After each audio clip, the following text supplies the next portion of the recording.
सिद्धेभ्यः। ओम नमः सिद्धेभ्यः। ओम नमः सिद्धेभ्यः। कारुण्यमुक्कारम् अर्हन्ताडं तहेव सिद्धाडम् आर्यवच्छायाणं लोयम्येषौ साहुरं लोयम्येषौ साहुरं। बोलिए अहिंसा परमो धर्म की। देवाय देव श्री आदिनाथ भगवान की। आचार्य कुंद महाराज की। आचार्य गुरुदेव भगवान श्री विद्यासागर जी महाराज की।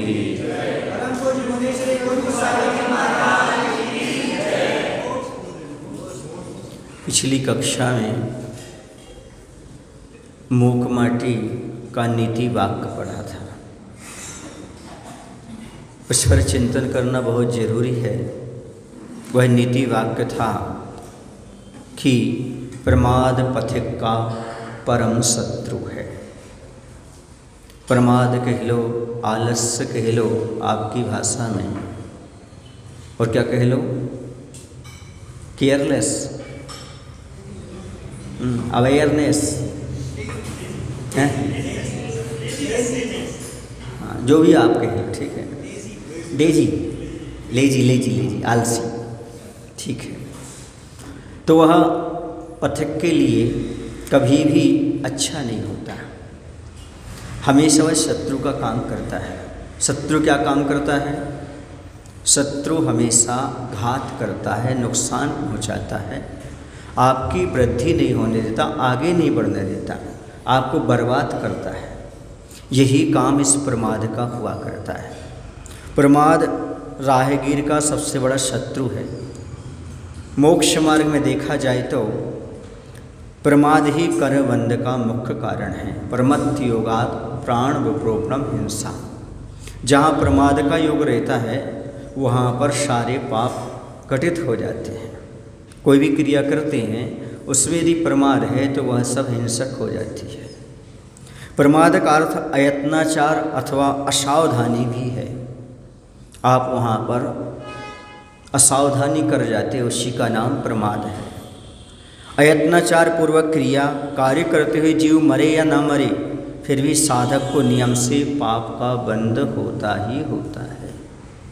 जैसे आपने पाटे को घसीटा और उसमें जीव मरे या ना मरे, प्रमाद तो हुआ है, इसलिए उसमें हिंसा तो लगेगी ही लगेगी। ये प्रमाद है, नियम से पाप का बंध। जबकि प्रमाद रहित होकर प्रवृत्ति करते समय यदि जीव मर भी जाए तो साधक हिंसक नहीं कहा जाता, ना ही उसे पाप बंध होता है। ये बात बहुत महत्वपूर्ण है। प्रमाद के रहते हुए जीव मरे या ना मरे पाप का बंध होता है। प्रमाद नहीं है, जीव मरे या ना मरे तो भी पाप का बंध नहीं होता है। इस बात को समझने की आवश्यकता है। इसका अर्थ है कि सबसे परम माने उत्कृष्ट कहें या निकृष्ट कहें, जिस दिशा में भी ले जाओ, वह खतरनाक शत्रु तो है प्रमाद, आलस्य जिसके जीवन में है। और जैन दर्शन में प्रमाद के 15 भेद बताए गए हैं। 15 भेद में सबसे पहले 4 भी कथा बताई गई। स्त्री कथा, चोर कथा, भोजन कथा और राजकथा। इन 4 भी कथाओं में तो संसारी प्राणी उलझा रहता है। यहाँ से छूटेगा तो स्त्री कथा करने लगेगा, चोर कथा, भोजन कथा, भोजन की कथा करने लगेगा, और राजकथा करने लगेगा। राज्य में ऐसा हुआ, देश में ऐसा हुआ, ये हुआ, राजनीति आदि, चुनाव आदि, बहुत सारी बातें। ये सारी कथाओं में उलझ जाता है। और 4 कसाय, क्रोध, मान, माया, लोभ। या तो क्रोध करेगा, अहंकार दिखाएगा, लोभ करेगा, मान और मायाचारी, इन सब में उलझा रहता है। और 4 कसाएं हो गई ना। अब हो गई 5 इंद्रिय, स्पर्शन, रसन, घ्राण, चक्षु और कर्ण। ये 5 इंद्रियों के विषयों में आसक्ति होना। तो कितने हो गए? 4 दूनी 8, 8 और 5 13। अब 2 आ जाते निद्रा और स्नेह, तो कितने हो गए? 15 हो गए। 15 प्रकार के प्रमाद। निद्रा तो आप जानते हैं, निद्रा तो आप जानते हैं, स्नेह आप जानते हैं, कितनी पीढ़ी तक आपका स्नेह है आप जानते हैं। दादाजी को बच्चों से भी है, नाती नतों से भी है, स्नेह, शरीर के प्रति भी, वस्तु के प्रति भी, व्यक्ति के प्रति भी, सबके प्रति स्नेह। ये 15 प्रमाद हैं जो निरंतर कर्म का बंध करा रहे हैं। यही हमारे जीवन में शत्रु का काम करते हैं। निद्रा लेना, समझ आ रहा है आपको नहीं? शत्रु को आमंत्रित करना है। स्नेह रखना, ये भी शत्रु को आमंत्रित करना है। इन सबसे कर्म का बंध हुआ करता है। और पंचेंद्र के विषयों में आसक्ति होना, यह भी कर्मबंध का कारण है। आसक्ति पूर्वक किसी भी इंद्रिय के विषय का सेवन करना, ये सब प्रमाद के अंतर्गत आ जाता है। इन सब के वशीभूत होकर प्रवृत्ति करना प्रमाद है। अतः यहाँ पर आचार्य भगवान संकेत कर रहे हैं कि साधक को सदा प्रमाद से बचना चाहिए। आप लोगों ने सुना होगा, क्या सुना होगा? जो सो गया सो खो गया, जो जागा सो पा गया। जो जागता है वो प्राप्त करता है, जो सो जाता है वो खो जाता है। तो सदा जागृत रहते हुए अपने कर्तव्य में लगने की प्रेरणा दी जा रही है। हम कभी भी खरगोश ना बने, ओवर कॉन्फिडेंस में आकर के विश्राम ना करें। और आप सोचो अभी तो बहुत समय है, ऐसा नहीं, निरंतर बढ़ते रहें। एक क्षण का उपयोग करें। कछुए की भांति खरगोश इसलिए नहीं हारा कि उसकी रफ्तार कम थी। खरगोश इसलिए नहीं हारा कि उसकी रफ्तार कम थी, बल्कि वह आलसी हो गया था। और कछुआ इसलिए नहीं जीता कि उसकी रफ्तार तेज थी, बल्कि उसने जीवन में आलस्य नहीं किया, इसलिए विजय हो गया। गति तो अच्छी हो, कोई दिक्कत नहीं, लेकिन निरंतर चलने की भावना होना चाहिए। बीच में आलस्य और प्रमाद नहीं करना चाहिए। कुछ बच्चे ऐसे ही करते हैं, जब एग्जाम का समय आता है तभी पढ़ाई करते हैं, बाकी बीच में सो जाते हैं। और उस समय यदि बीमार पड़ गए तो साल भर का आपका सारा का सारा किया हुआ कर्म बेकार चला जाता है। इसलिए आलस्य जीवन में कभी भी नहीं करना चाहिए। आलस्य महान रिपु है, महान शत्रु है। ये मूक माटी का नीति वाक्य। एक बार मैंने चिंतन किया था, सोचा था कि मूक माटी के नीति वाक्य सारे इकट्ठे किए जाएं और लोगों को बताया जाए कि मूक माटी में कितने नीति वाक्य हैं, और उनका अच्छे से व्याख्यान करके बताया जाए आचार्य भगवंत ने कितने नीति वाक्य आपको दिए हुए हैं, ताकि लोग मूक माटी से परिचित हों। क्या होता है, इस ग्रंथ को देख करके, उसकी साहित्यिक भाषा को देख करके लोग मूक माटी ग्रंथ को बंद करके रख देते हैं। लेकिन यदि उसके नीति वाक्य निकाल के दिए जाएं तो व्यक्ति को समझ में आएगा कि इसमें बहुत सारा लिखा हुआ है। जैसे नीति के दोहे हैं, पढ़े आप लोग नीति के दोहे? इस प्रकार के नीति के वाक्य, किसके? मूक माटी ग्रंथ के नीति के वाक्य अपने आप में बहुत महत्वपूर्ण चीज़ है। परिश्रम करो, हो सकता है। तो इस प्रकार से यह नीति वाक्य हमारे लिए मिला, सावक के लिए भी और साधक के भी लिए। किसी भी क्षेत्र में जाए, किसी मार्ग में कोई आगे बढ़ रहा हो, तो प्रत्येक पथिक को यह शत्रु के समान है। आलस्य मान करके चलिए गया। समझ गए ना? आलस्य हमेशा क्या करता है? आदमी को पता आपको क्या करता है? लॉस करता है। और आलसी का जीवन लॉस जैसा बन जाता है, लाश जैसा बन जाता है। क्यों? कोई काम ही नहीं करता। और आलसी व्यक्ति का शरीर कभी काम करते नहीं। आलसी व्यक्ति कभी विद्या को प्राप्त नहीं कर पाता। आलसी व्यक्ति जो होता है हमेशा दुखी रहता है। आलसी व्यक्ति दूसरों पर डिपेंड हो जाता है, जो सामने वाला कर दे तो कर दे, इतने आलसी होते हैं। एक कहीं मैंने पढ़ा था, 2 आलसी थे, दोनों पेड़ के नीचे पड़े हुए थे। एक कहता भाई हमारे ऊपर जो है ना मक्खियाँ भिन बना रही, इसको भगा देना, थोड़ा सा दूर कर देना। दूसरा आलसी कहते भाई कुत्ता आ गया हमारे ऊपर गड़बड़ कर देगा, इसको भगा देना। समझ गए ना? जब ये अपनी मक्खी नहीं भगा पा रहे तो तुम्हारा कुत्ता क्या भगाएगा? और जब वो कुत्ता नहीं भगा रहा है तुम्हारी मक्खियाँ कैसे भगाएगा? समझे ना? आलसी की दशा ऐसी हो जाती है। आलसी व्यक्ति ये चाहता है बिना पुरुषार्थ के सब कुछ प्राप्त हो जाए। लॉटरी, सट्टा, जुआ, ये सब आलसियों के काम हैं। वह कम समय में ज़्यादा पाना चाहते हैं, और होता ऐसा है सब कुछ गंवा बैठते हैं, बर्बाद हो जाते हैं। क्योंकि आलसी जीव हमेशा बर्बादी की ओर बढ़ता है।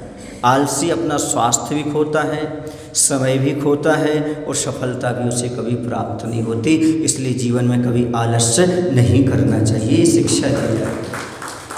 आलस्य हमेशा बचो, जितना बच सको उतना आलस्य बचो। हे भगवान, आप तो हो आलसी और हमें आलसी। ऐसा आप ओलसी माने सब कुछ देखने जाने वाले और हम ठहरे आलसी राम, तो हम आलसियों को ओलसी बना दो। ऐसा कोई पुरुषार्थ की पॉलिसी बता दो, ऐसे कोई पॉलिसी बताओ कि हम आलसी लोग ओलसी बन जाएं। ऐसी भगवान पॉलिसी क्या है? उन्होंने बता दी, पुरुषार्थ करो, प्रमाद मत करो, तभी इस प्रकार की पॉलिसी आपको प्राप्त हो सकती है। अब आगे कहते हैं और भी कुछ लिखा हुआ है उस घड़े पर। पहले तो अंक लिखे थे तो बता दिए उसका मायना 99 और 9। अब उसमें चित्र बना था किसका? कछुए का और खरगोश का, उसने शिक्षा दी। अब आगे देखो कुछ क्या लिखे हुए, वर्ण लिखे हुए, अक्षर लिखे हुए हैं। अब दर्शक को दर्शन होता है कुंभ के मुखमंडल पर, ही और भी इन दो अक्षरों का, ये दोनों बीजाक्षर हैं, अपने अपने दर्शन का प्रतिनिधित्व करते हैं। ही एकांतवाद का समर्थक है और भी अनेकांत शादवाद का प्रतीक है। 172 पेज पर ये बताया जा रहा है और कहा जा रहा है कि कुंभ के मुख पर ही और भी ये दो अक्षर भी लिखे हैं जो बीजाक्षर के समान सारभूत रहस्य को लिए हुए हैं। जैसे बीजाक्षर होता है ना, उसमें 24 तीर्थंकर आदि गर्भित हो जाते हैं, पंच परमेष्टि गर्भित हो जाते हैं। इसी प्रकार से यहाँ पर कुंभ के मुख पर ही और भी ये दो अक्षर भी लिखे हैं जो बीजाक्षर के समान सारभूत रहस्य को लिए हुए हैं और अपनी अपनी धारणाओं का प्रतिनिधित्व कर रहे हैं। जैसी जैसी इसकी धारणा है उसको बता रहे हैं। ही वालों की धारणा एकांत की है, भी वालों की अनेकांत की धारणा को दर्शा रहे हैं। क्या कह रहे हैं वो? वस्तु में अनेक धर्म होते हैं, धर्म या स्वभाव हुआ करते हैं, उन्हें स्वीकार करने वाला अनेकांत का प्रतीक भी है। अनेक धर्मात्मक वस्तु के स्वरूप को कहने की पद्धति शादवाद है। जो अनेक धर्मात्मक वस्तु है, ऐसे अनेक अंत को प्रस्तुत करने की जो कला है, शैली है, पद्धति, उसका नाम है शादवाद। और जैसे एक व्यक्ति है वह माँ की अपेक्षा पुत्र है और अपने पुत्र की अपेक्षा से पिता है एवं पत्नी की अपेक्षा से पति भी है, किंतु वस्तु की एक धर्म को ही स्वीकार करने वाला एकांत मत का प्रतीक ही है। भी सबको सदा सम्मान देता है, यहाँ पर कह रहे हैं। और ही जो होता है वह सबको नकारता हुआ स्वयं को ही श्रेष्ठ मानता है।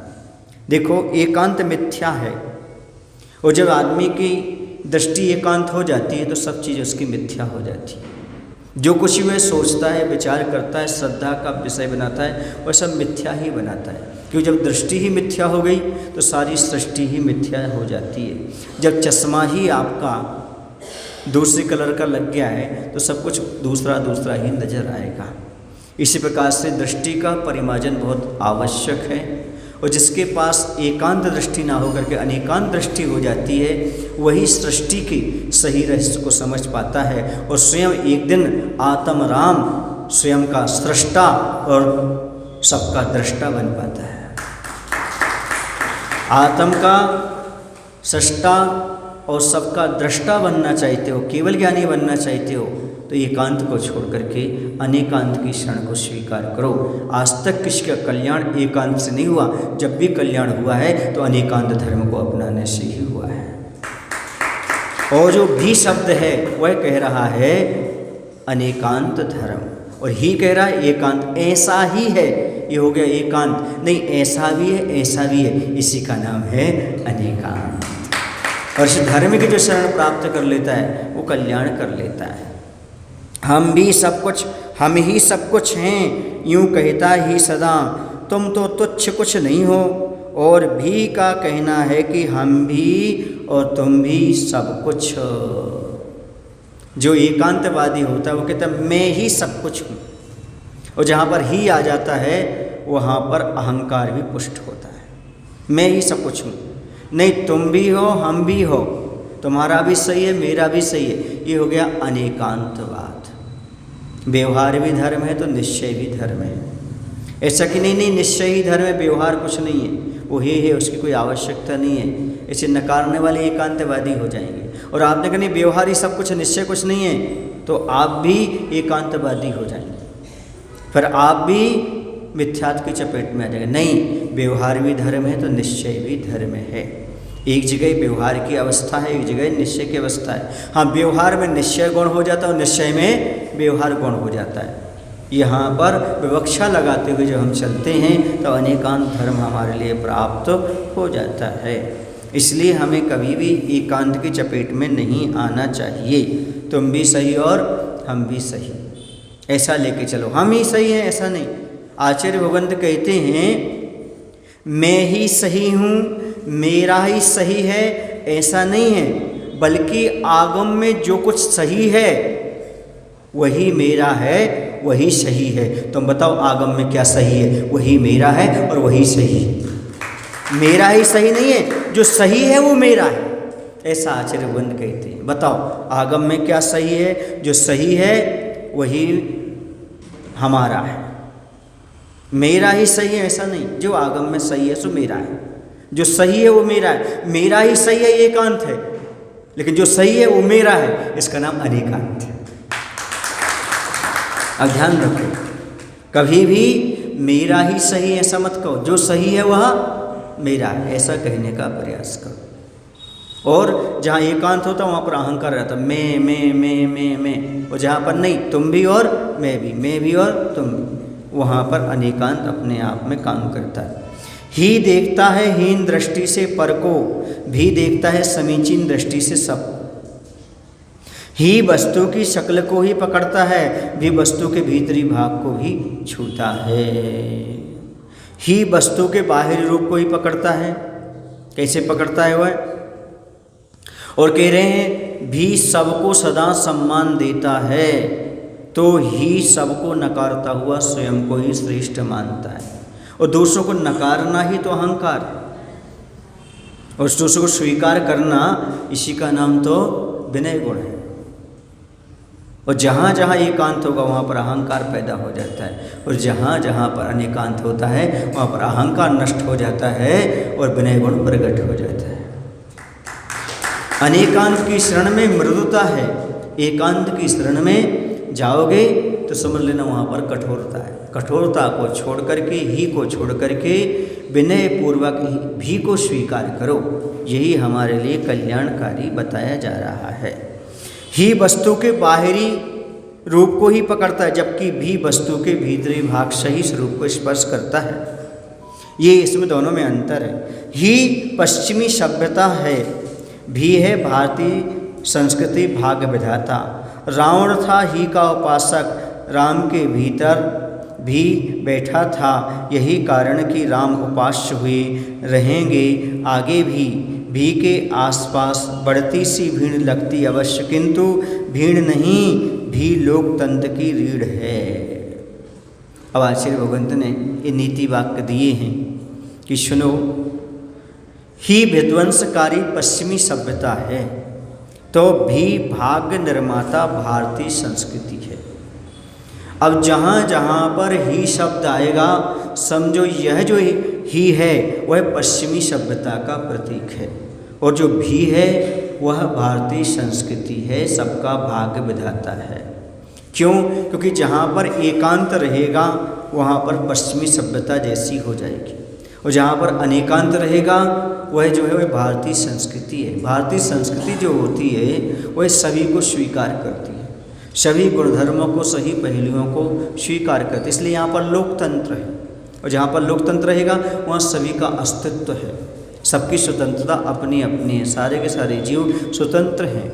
यह है कौन सी? भारतीय सभ्यता। और जहाँ पर नहीं स्वतंत्रता को छीना जाए उसका नाम है एकांत। ऐसा ही करना पड़ेगा, ऐसा ही होगा, यह है एकांत, जो कि हमारे लिए मिथ्यात्व की ओर ले जाता है। जो भी एकांत मत का समर्थन करेंगे वह सब मिथ्यात्व की चपेट में आ जाएंगे, क्योंकि वह एकांत ही है और वह विध्वंसकारी सभ्यता को लेकर के चलता है, जबकि अनेकांत भाग्य निर्माता है, भारतीय संस्कृति का प्रतीक है। देखो रामचंद्र जी पूज्य क्यों हुए और रहेंगे, इसका कारण ये है कि उन्होंने भी को स्वीकार किया था। उनके भीतर क्या था? भी था। सबके अस्तित्व को स्वीकार करते थे, जबकि रावण इसके विपरीत था। क्यों? क्योंकि वह तो कहता ही, रावण अहंकारी था, वह किसी के सामने झुकने तैयार नहीं। वो जानता था, सत्य जानता था, उसे मालूम था, सब जानता था वह कि मेरा चक्र जो है उन पर चलने वाला नहीं है, लेकिन अहंकार था, उसे चला दिया। ये है एकांतवादी की मिथ्या धारणा। जानते हुए भी नहीं जानता, यह है एकांत की चपेट में आने वाले व्यक्ति। वो जानता है ये सही है, यही है, ये सब कुछ अच्छा है, लेकिन एक अहंकार बैठा हुआ है। यदि मैं झुक जाऊंगा तो कोई क्या कहेगा, अरे ये तो भैया अनेकांतवादी बन गया, अभी तो एकांतवादी थे। ये अहंकार और चलता है। रावण झुक जाता तो काम बन जाता, लेकिन झुका नहीं तो नष्ट हो गया। क्योंकि जो एकांतवादी होते वो अहंकार को लेकर चले। वो टूटना तो पसंद करते हैं, लेकिन झुकना पसंद नहीं करते। वो टूट जाएंगे, नष्ट भ्रष्ट हो जाएंगे, अस्तित्व खो देंगे, लेकिन कभी भी वह जुड़ने की नीयत नहीं बनाते। वो कभी भी ऐसा भाव नहीं बनाते अपने जीवन में, स्वीकारते नहीं, झुकते नहीं और सत्य धर्म को स्वीकारते नहीं। उनकी जो एक धारणा बन चुकी है, वो धारणा वो कभी तोड़ना नहीं चाहते। क्योंकि दो लोग कभी अपनी धारणा नहीं बदलते, एक मूर्ख और दूसरे मुर्दे, कभी अपनी धारणा बदलते ही नहीं। मूर्ख कभी अपनी धारणा को बदल नहीं सकता, और मुर्दे का तो धारणा का सवाल ही नहीं उठता, वो तो मृत हो गया।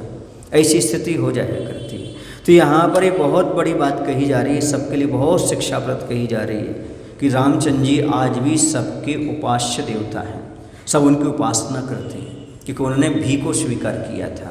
उन्होंने तो इतना तक प्रस्ताव रखा था कि भाई कोई बात नहीं, तूने अज्ञानवश कसायवश सीता का हरण कर लिया, तू वापस कर दे, हमें लड़ाई झगड़ा करने की आवश्यकता नहीं है। लेकिन नहीं माना वो, तो कहते नहीं, ही क्यों लड़ गया, मेरा ही सब कुछ है, मैं ही पहलवान हूँ, मैं ही बलवान हूँ, मेरे आगे कोई लगता नहीं, मैंने इंद्र को जीता, कौन बच सकता है, ऐसा। लेकिन नहीं भैया, सबका अस्तित्व है, अपने अपनी जगह सबका अस्तित्व है। इसलिए राम तो कहते थे ठीक है भैया, तुम्हारा भी अस्तित्व है, मेरा भी अस्तित्व है, तुम भी जियो, हम भी जिए, हाँ, नहीं मैं ही जीऊँगा, मेरा ही सब कुछ चलेगा, ये एकांत हो गया। और जहाँ दोनों के पक्ष लेकर के चलते हैं वह अनेकांत हो जाया करता है। देखो जैन दर्शन में दो बातें कही गई। एक कहा गया है साध्य, दूसरा कहा गया साधन। साधन का नाम है व्यवहार धर्म और साध्य का नाम है निश्चय धर्म। इन दोनों के कारण ही मोक्ष मार्ग बनता है। यदि हमारे पास व्यवहार धर्म नहीं होगा तो धर्म तीर्थ का लोप हो जाएगा, आगे धर्म तीर्थ प्रवर्तन नहीं होगा। आज जो गिरनार की लड़ाई है वो क्यों है? इसलिए है क्योंकि धर्म तीर्थ की रक्षा करना है, और धर्म तीर्थ की रक्षा ये व्यवहार धर्म कहलाता है। ये व्यवहार धर्म को हम गौण नहीं कर सकते, क्योंकि तीर्थ आगे कैसे चलेंगे, तीर्थ का प्रवर्तन कैसे होगा, लोग कैसे समझेंगे भगवान कहाँ से मोक्ष गए, कैसे चर्या थे, आदि आदि। इसलिए व्यवहार धर्म को बचाते हैं तो तीर्थ धर्म हमारा बचता है, धर्म तीर्थ का प्रवर्तन चलता है। और यदि हम निश्चय धर्म को अपनाते हैं तो वस्तु स्वरूप का धर्म बचता है, वस्तु स्वरूप जो है उसकी ओर हम बढ़ते हैं। इसलिए एक को भी हम गौण नहीं कर सकते, ना हम धर्म तीर्थ का विध्वंस कर सकते हैं और न वस्तु तत्व का लोप कर सकते हैं। ये दोनों नहीं करना है, धर्म तीर्थ का प्रवर्तन करना है, वस्तु तत्व को समझना है, तो हमारे लिए व्यवहार और निश्चय दोनों धर्म को अपनाते हुए अनेकांत धर्म की शरण को स्वीकार करना है।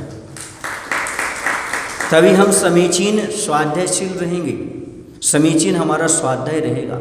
एकांत का स्वाध्याय हमारे लिए बर्बाद कर देगा, स्वयं को भी और जो उसकी चपेट में आएंगे वो भी अपना भाव बिगाड़ लेंगे, और पता नहीं कितने भाव बिगाड़ लेंगे। जैसे मरीचि के जीव ने एकांत में पढ़ करके कितने भाव अपने बिगाड़ लिए थे, ऐसे आप अपने भाव को बिगाड़ने का दुस्साहस मत करना। वो तो महापुरुष थे, उनकी तो भवितव्यता थी कि उनको तो आगे बनना ही है। आपका भी कोई ऐसा भाव निश्चित नहीं हुआ है कि आपको तीर्थंकर बनना ही, आपका कल्याण ही होना है।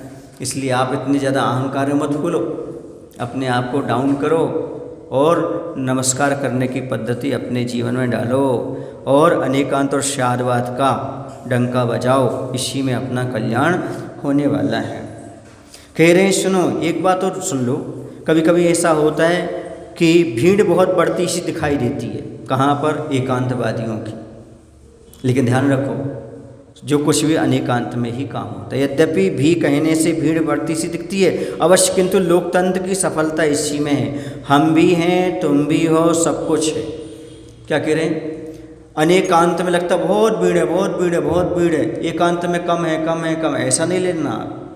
क्यों? क्योंकि भीड़ होते हुए भी लोकतंत्र की रीढ़ यही है, हमारा भी अस्तित्व है और तुम्हारा भी अस्तित्व है। हम भी हैं और तुम भी हो, सब कुछ है। समझ गए आप लोग के लिए? ये आना चाहिए। लोक में लोकतंत्र की नीड़ तब तक सुरक्षित रहेगी जब तक भी श्वास लेता रहेगा। लोकतंत्र कब तक चलेगा? मैं ही सब कुछ हूँ ऐसा चलेगा तो लोकतंत्र नहीं चल सकता। लोकतंत्र कब चलेगा? जब भी तुम्हारा भी अस्तित्व है और मेरा भी अस्तित्व है, तुम्हारा भी धर्म है हमारा भी धर्म है, तुम भी अपने हिसाब से धर्म ध्यान कर सकते हैं, हम भी कर सकते हैं। ये कहलाती सहिष्णुता, धर्मनिरपेक्षता, ये लोकतंत्र में होना चाहिए। सबको अपने अपने धर्म तीर्थों की रक्षा करने का, अपने धर्म करने का सबके लिए स्वतंत्र रूप से अधिकार होना चाहिए। इसी का नाम लोकतंत्र है। यही हमारा अनेकांत धर्म कहता है। भी से स्वच्छंदता मदान्धता मिटती है, स्वतंत्रता के स्वप्न साकार होते हैं। सद्विचार सदाचार के बीज भी में हैं ही में नहीं। और सुन लीजिएगा, कह रहे हैं इसके बाद सदाचार और सद्विचार भी से उत्पन्न होते हैं। स्वच्छंदता अहंकारिता मिटती है और स्वतंत्रता का सपना साकार होता है। भी के कारण ही ऐसा होता है। और प्रभु से इसमें शक्ति है, इसके अलावा और किसी में शक्ति नहीं है। भी के अलावा प्रभु से प्रार्थना है कि ही से हीन हो जगत यह, अभी हो या कभी भी हो, भी से भेंट सभी की हो। अर्थात सब एकांत को छोड़ करके आज हो या आगे हो सबको अनेकांत प्राप्त हो, ऐसे भगवान से आचार्य भगवंत प्रार्थना कर रहे हैं। सब एकांत को छोड़ करके अनेकांत की शरण को प्राप्त कर लेवें, ऐसे आचार्य भगवंत यहाँ पर वीर प्रभु से प्रार्थना कर रहे हैं कि संसार के सभी प्राणी ही से दूर हों और भी से मुलाकात करें। अभी करें या कभी करें, किंतु इन्हें अनेकांत से आर्वाद रूप जन शासन की उपलब्धि हो, यही भावना है। इसके बाहर समाप्त हो गए लगता है। तो इस प्रकार से ऐसी भावना होना चाहिए। ये जन शासन यही कहता है।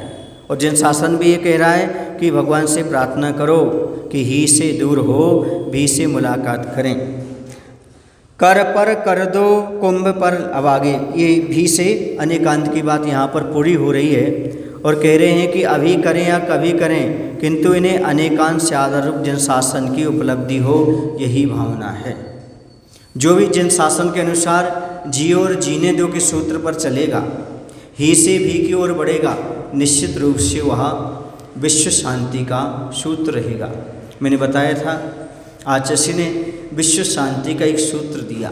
वह क्या दिया? ही से भी की ओर ही बढ़े सभी जन लोग, 6 के आगे 3 हो विश्व शांति का योग, विश्व शांति का योग। विश्व की शांति इसी में है कि हम एकांत को छोड़कर अनेकांत की ओर बढ़ें। हम ही सब कुछ हैं ऐसा ना माने, बल्कि सब कुछ सब हैं ऐसा मान के चले। उनका भी अस्तित्व है, मेरा भी अस्तित्व है।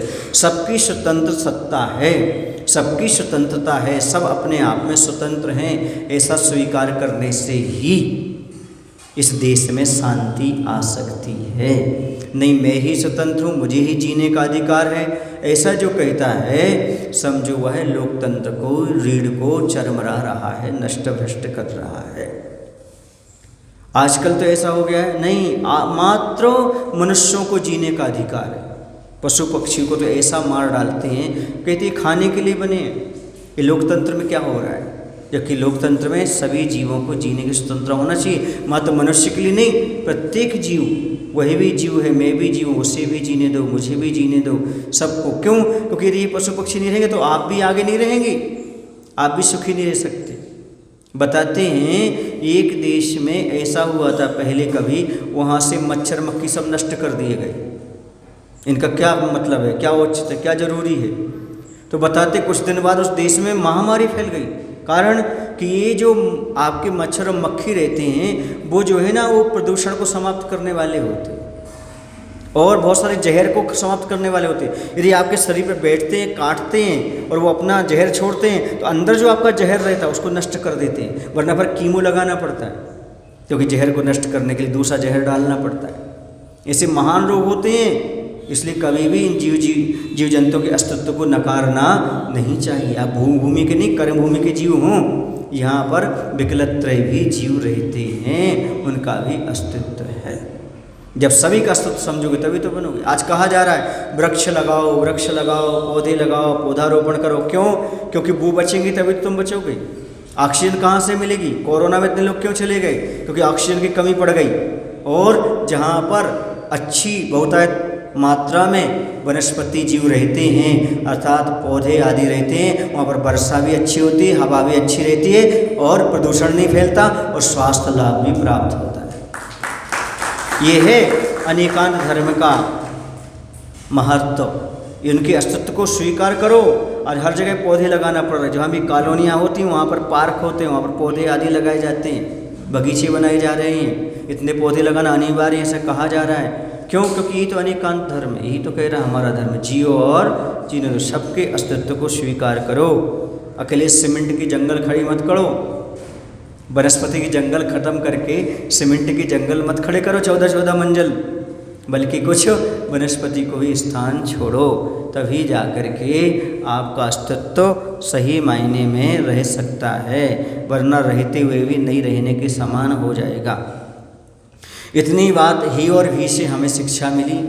अब आगे कर पर कर दो कुंभ पर लिखित पंक्ति से ज्ञात होता है कि हमारे धवलित भविष्य हेतु प्रभु की यह आज्ञा है कि कहाँ बैठे हो तुम श्वास खोते सही सही उद्यम करो, पाप पाखंड से परे हो, कर पर कर दो बच जाओगे, अन्यथा मेल में अंध हो, जेल में बंद हो, पछताओगे। क्या कह रहे हैं? और अच्छी बात कही जा रही है। एक पंक्ति लिखी हुई है घड़े पर, उस पंक्ति का नाम है कर पर कर दो। ये भी बहुत बड़ा नीति वाक्य, मूक माटी का नीति वाक्य, कर पर कर दो। इसका भाव यह है कि हमारे उज्जवल भविष्य के लिए प्रभु की यह आज्ञा है कि जहाँ बैठे हो तुम, बताओ कहाँ बैठे हो, श्वास खोते सही सही उद्यम करो, सही सही पुरुषार्थ करो। कहाँ तुम अपने सांसों को, आयु को, समय को व्यतीत कर रहे हो? कर पर कर, जैसे भगवान कहाँ रखे हैं? कर पर कर या कर पर कर। यहाँ देखो, हमें देखोगे तब समझ में आएगा। दो काम करो, या तो कर पर कर करो या पर कर करो। या तो आप मुनियों को दान दो या फिर सब मुनि बन करके ध्यान करो, इसके अलावा कुछ नहीं। ये है कर पर कर करो। या तो जो ध्यान करने वाले हैं उन मुनियों को आहार दान दो, कर पर कर करो, या फिर स्वयं मुनि बनकर कर पर कर रख करके बैठ जाओ, अर्थात मुनि जैसे ध्यान करो। या तो पूजक बनो या पूज्य बनो, तीसरा कोई ऑप्शन नहीं है। या तो उनकी पूजन करो या स्वयं पूज्य बन करके आत्मा में लीन हो जाओ, कर पर कर करो, यही इसका उद्देश्य। संसार के गोरख धंधे में फंसे हो, क्यों अपना बहुमूल्य जीवन नष्ट कर रहे हो? क्या किए हुए हो? गोरख धंधे में फंसे हुए हो। कौन सा धंधा है? आज उसने कहा गोरख छोड़ गोरख, यानी गाय को रखो। गोरख धंधा छोड़ करके गाय का संरक्षण करो, यह आज ने सूत्र दिया है। गोरख धंधा छोड़ गोरख, गाय को रखो। ये दुनिया भर के धंधे छोड़ दो, गाय का, पशु का पालन करो, तुम्हारा ही पालन होगा, पशु का पालन भी होगा, लोगों को शुद्ध दूध आदि प्राप्त होगा। इन सब की उपलब्धि आपको होती रहेगी। इसलिए गोरख धंधा छोड़ दो, अब गाय को रखना शुरू कर दो। जब आदि पुराण ग्रंथ पढ़ते हैं उसमें ये लिखा है, वैश्य किसे कहते हैं? आप लोग वैश्य हैं, या तो क्षत्रिय हो या वैश्य। तो उसमें कहा वैश्य का काम क्या होता है? आपने वैश्य का अर्थ हो गया, समझ लिया व्यापार करना। व्यापार करना नहीं बताया वैश्य का, खेती और पशुपालन वैश्य का धर्म आदि पुराण ग्रंथ में लिखा है। वैश्य वही है जो पशुपालन करता है या खेती करता है। व्यापार और नौकरी तो उसमें आए नहीं वैश्यों के लिए, इसलिए कहते उत्तम खेती, मध्यम व्यापार और जघन्य नौकरी कहलाती है। ये कहा गया है, पहले यही कहा जाता था। नौकरी को जघन्य माना जाता था, व्यापार को मध्यम माना जाता था, और उत्कृष्ट किसे माना जाता था? खेती करने को, पशुपालन करने को उत्तम माना जाता था। वही संस्कृति हमारे लिए सुखदायी है। और वही सुख देने वाली है, बाकी नहीं है। आज सारी की सारी कल्चर जो है, हमारी संस्कृति जो है वो बदलती जा रही है। उत्तम तो हमने नौकरी मान ली, मध्यम व्यापार और खेती को जघन्य मान लिया, सब उल्टा कर दिया। इसलिए सब उल्टा पुल्टा हो रहा है, सारे आकुल व्याकुल होते चले जा रहे हैं। तो संसार के गोरख धंधे में फंसकर क्यों अपना बहुमूल्य जीवन नष्ट कर रहे हो? सही सही पुरुषार्थ करो, भगवान के समान हाथ पर हाथ रखकर निज रूप की उपलब्धि हेतु साधना करो।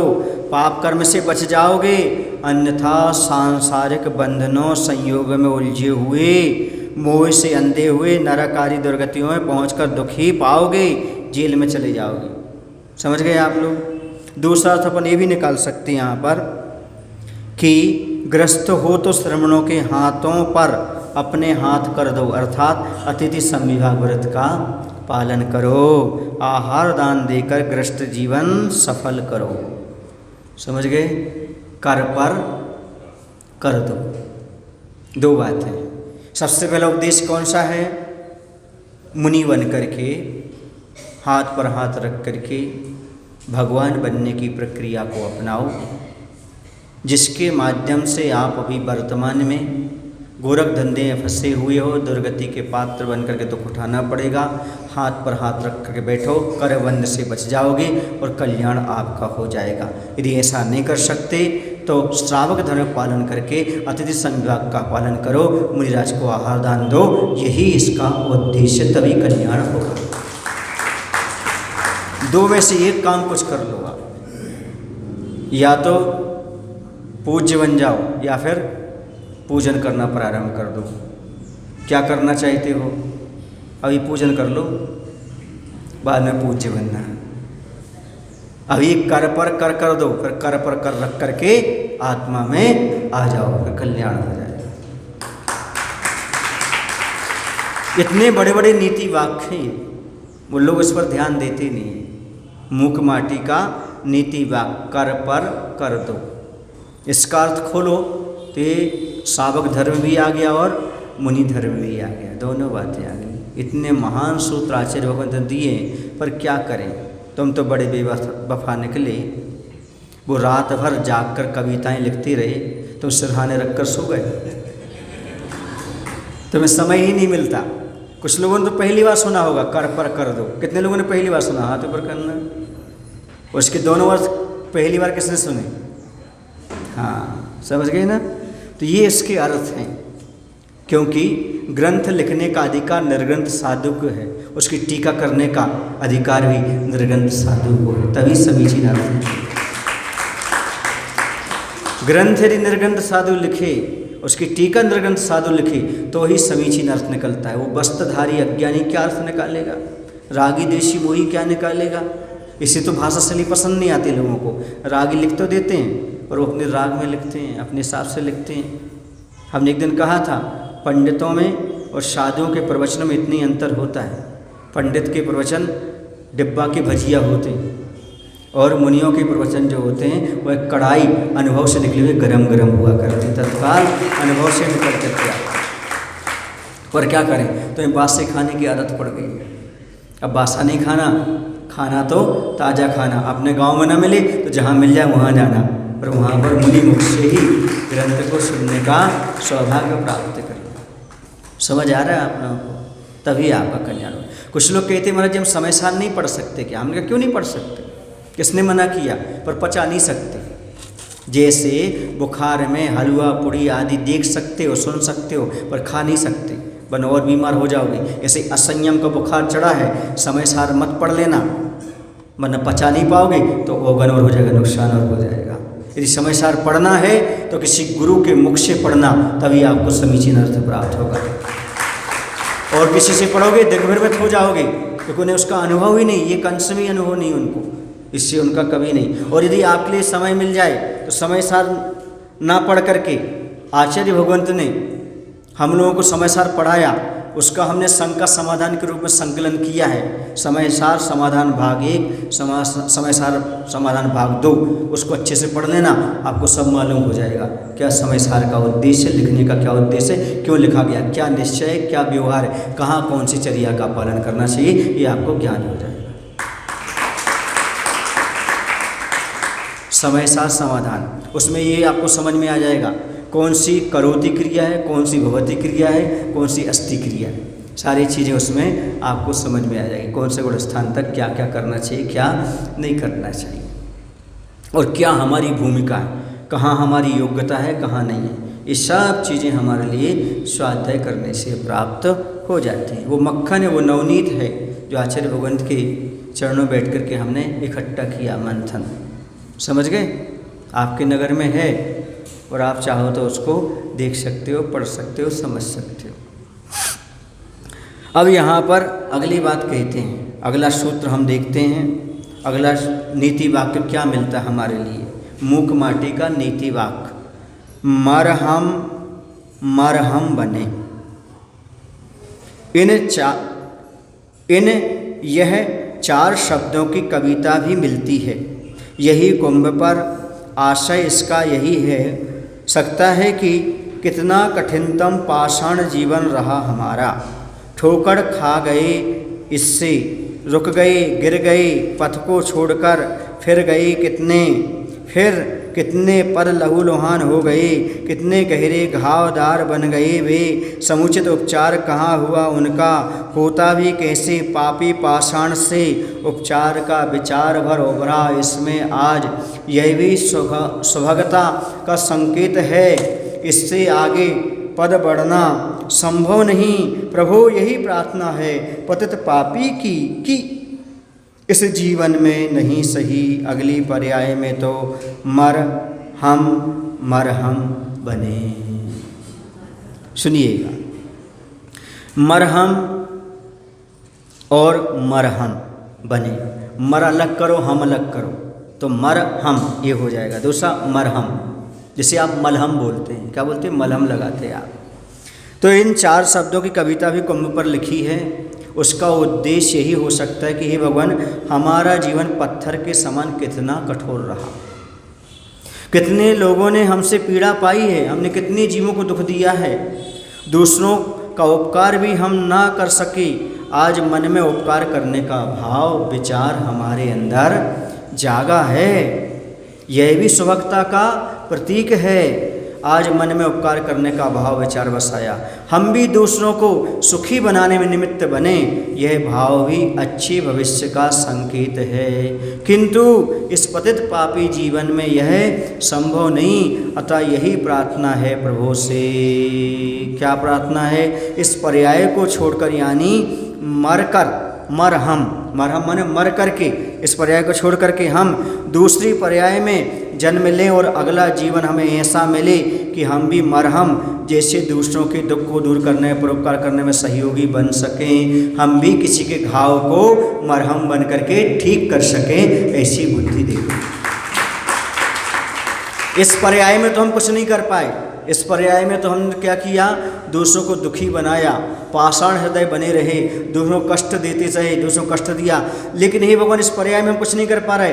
अब हमारा मरहम, हम मर करके अब दूसरे पर्याय में यदि जाएं तो ऐसा जीवन देना जैसे मलहम का जीवन होता है, हर किसी के घाव को सुखाने का, दुख को दूर करने का भाव होता है। ऐसे हम भी अगले भाव में मरहम का काम बने और दूसरे के दुख को दूर करने में सहयोगी बने, ऐसी शक्ति देने की कृपा करें। इस भाव में तो जैसा तैसा निकल गया तो निकल गया, लेकिन अगला भाव हमारा कैसे बने? मलहम जैसा बने। समझ गए? दूसरे के दुख को दूर करने का भाव हमारे लिए बचपन से ही प्राप्त हो जाए। और जब बचपन से होगा तभी तो आगे चल करके मुनि दीक्षा धारण करके हम दूसरे के दुख नहीं पहुंचाएंगे, दूसरे के दुखों को दूर करने का भाव बनाएंगे। क्योंकि असंयम जीवन में कितने प्राणियों को दुख पहुंचता है ये कह नहीं सकते। असंयमी के जीवन कितने जीवों को कष्ट पहुंचाता है ये हम अनुमान नहीं लगा सकते हैं। क्यों? क्योंकि ये आप लोग भी जानते, हम भी जानते हैं असंयमी व्यक्ति को क्या क्या, कौन कौन से आरंभ सारंभ करना पड़ते हैं। उसके लिए 3 प्रकार की हिंसा करना ही पड़ती है। उद्योगी हिंसा, आरंभी हिंसा और विरोधी हिंसा। इस हिंसा से वो बच ही नहीं सकता। संकल्प हिंसा से वह बच जाता है, लेकिन 3 प्रकार की हिंसाओं से कभी बचता नहीं। और वह बचता नहीं है तो फिर कर्म का बंध होता है। कर्म का बंध होता है तो स्वयं भी दुखी होता है, दूसरों को दुख पहुँचाया ही है। भाव भाव में फिर दूसरे व्यक्ति उसको कष्ट पहुंचाते हैं, ऐसा निरंतर यह क्रम चलता रहता है और संसारी प्राणी संसार में दुखी होता रहता है। अब भगवान हमें ऐसा कुछ करो, आज तो भाव जागे हैं, किसी को कष्ट ना पहुंचाऊं, दूसरे कष्ट को दूर करूं, इससे भी भाव जागे हैं। लेकिन ये भी शुभ के संकेत हैं, भविष्य हमारा अच्छा होगा, उज्जवल होगा। जिसके अंदर दूसरों को बचाने के भाव आ गए, दया के भाव आ गए, समझो उसका भविष्य बहुत अच्छा बनने वाला है। आगे चल कर के वह जीवन धारण करेगा तो निश्चित वह मुनि रूप में होगा और अपना कल्याण करेगा, सभी जीवों की रक्षा के भाव करेगा। क्यों? क्योंकि दूसरे की रक्षा के भाव आ गए। ये भवितव्यता अच्छी है, ऐसा मान के चलो। रात्रि भोजन का त्याग का भाव आया, पानी छना पीने का भाव आ गया, अभक्ष का त्याग कर दिया, ये भवितव्यता की निशानी है। भविष्य आपका अच्छा होने वाला है।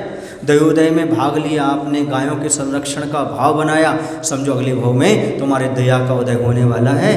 आगे आप मुनि बनकर के कल्याण करेंगे, क्योंकि ऐसे भाव हर किसी के अंदर नहीं आते।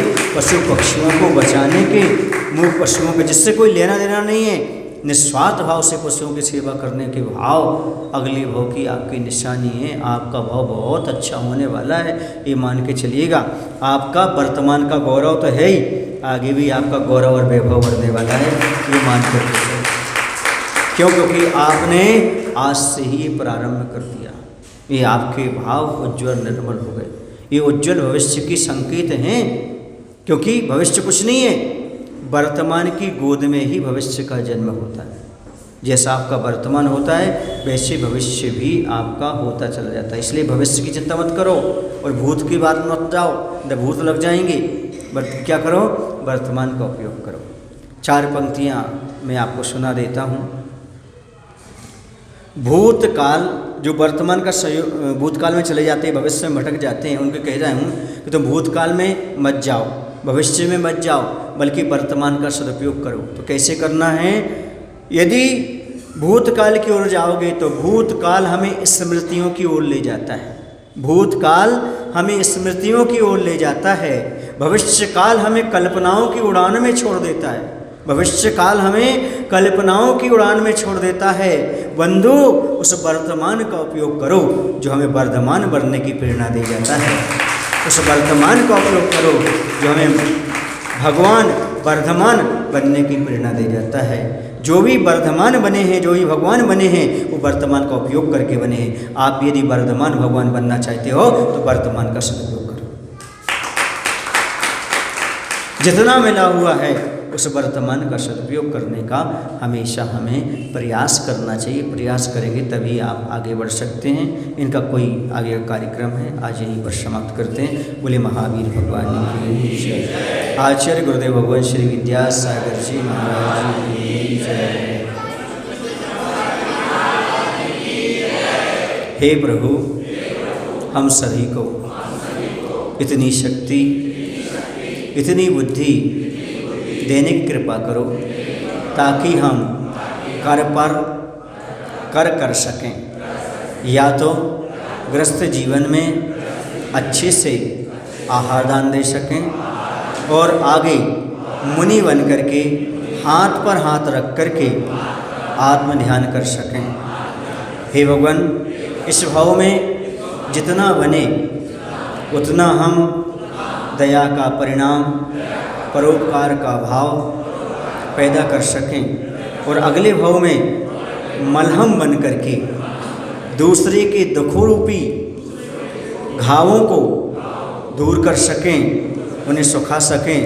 ऐसी शक्ति, ऐसी बुद्धि प्रदान करें। नमोस्तु भगवान, नमोस्तु गुरुवर।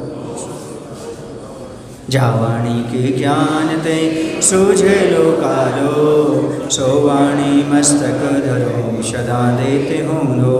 हे जिनवाणी भारती मातो जपा दिन रे, जो तेरो शरणाग है सो पावे सुख चैन।